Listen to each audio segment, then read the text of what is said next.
mu murwa mukuru wa Malawi Lilongwe ubusanzwe harangwa n'ituze, abahatuye baba bacicikana bashaka imibereho.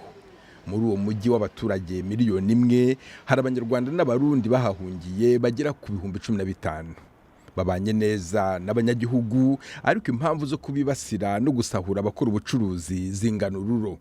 Mu cyumweru gishize basenyewe amaduka n'amazu batuyemo, hamaze kugaragara umurambo ahitwa Biwi mu rugo rwitiriwe Umurundi.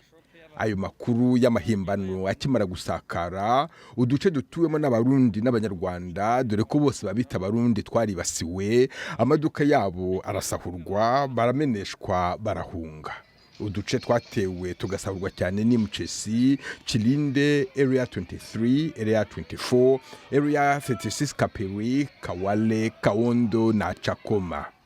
Kuwa gatatu, Vice President Solo Chilima yasabye abaturage kudahohotera abo bita abarundi, asaba n'ubugenzacyaha kwihutisha iperereza, ariko na n'ubu abibasirwa baracyafite ubwoba.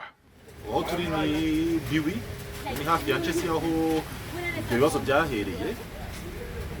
Hano muri aka gace ka Lilongwe nta munyarwanda cyakorera, nta murundi cyakorera, bose barasahuwe, bose barahunze, bamwe basuye mu nkambi.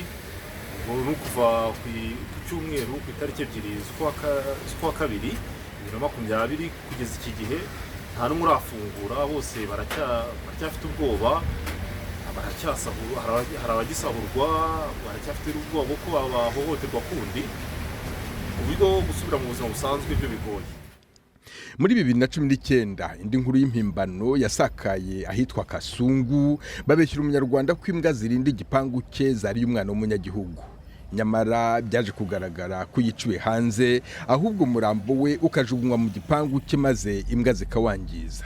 Abanyarwanda n'abarundi bo muri ako gace basahuwe imitungo yabo.